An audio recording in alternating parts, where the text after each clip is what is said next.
Daddy പറഞ്ഞു കേട്ടിട്ടുണ്ട് പണ്ട് നാട്ടിൽ നിന്ന് യുഎസിലേക്കും ജർമ്മനിയിലേക്കും ഒരാൾ പോയെങ്കിലായി. പക്ഷെ അതല്ലല്ലോ ഇപ്പോഴത്തെ സ്ഥിതി.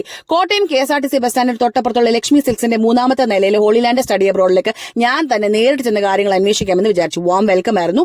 ഓരോ ക്യാബിൽ ഇരിക്കുന്നവർക്കും ഓരോ ഡ്യൂട്ടീസ് ആണ്. ആദ്യം തന്നെ നമ്മൾ മാനേജറിനെയാണ് കണ്ടത്. അവിടെ നിന്ന് ബ്രോഷേഴ്സും പോസ്റ്ററുകളും വാങ്ങിച്ച് ഞാൻ മനസ്സിലാക്കിയ ചില കാര്യങ്ങൾ നിങ്ങളോട് പറയുന്നു. ഓവർസീസ് സ്റ്റഡീസിന് നിങ്ങൾ അവിടെ ചെന്ന് കഴിഞ്ഞിട്ട് അവിടെ ഒരു ജോലി നിങ്ങൾ കണ്ടെത്തി കഴിഞ്ഞാൽ അവിടെ മൈഗ്രേഷന് വേണ്ട എല്ലാ സഹായങ്ങളും ഹോളിലാൻഡർ ചെയ്തു തരുമെന്ന് പ്രത്യേകം പറയുന്നു. അതുപോലെ അവരുടെ ഹെഡ് ഓഫീസ് അയർലൻഡിലാണെങ്കിലും ബ്രാഞ്ച് ഓഫീസ് കേരളത്തിലുണ്ട്.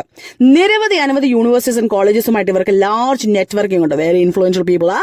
അയർലൻഡിലേക്ക് വന്ന എല്ലാ കാൻഡിഡേറ്റ്സിനും ലീഗൽ ഡോക്യുമെന്റേഷൻ, അതായത് നമ്മുടെ assistant for PPS number, address proof ചെയ്തെല്ലാം അവർ കൊടുക്കുന്നതായിരിക്കും. അപ്പൊ നിങ്ങൾ വിചാരിക്കും ഇത് അയർലൻഡിൽ മാത്രമേ ഉള്ളൂ എന്നല്ല. Canada, UK, Australia, New Zealand, Germany and USA എല്ലായിടത്തും ഇവരുടെ ഓപ്പറേഷൻസ് നടക്കുന്നുണ്ടെന്ന് പ്രത്യേകം പറയുന്നു. വെസ്റ്റേൺ കൺട്രീസിൽ ഇവർക്ക് 1000-ലേറെ യൂണിവേഴ്സിറ്റീസ് ആൻഡ് കോളേജസുമായിട്ട് അസോസിയേഷൻ ഉണ്ട്.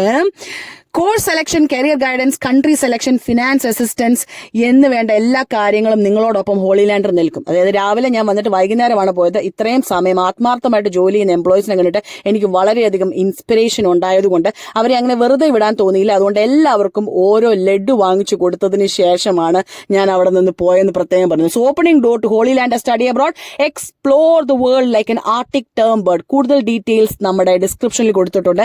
എവിടെ എങ്ങനെയെന്നൊക്കെ ചോദിക്കാതെ ഡിസ്ക്രിപ്ഷൻ നോക്കി നമ്പർ വിളിച്ച് സെറ്റ് ആകൂ ലൈഫ്.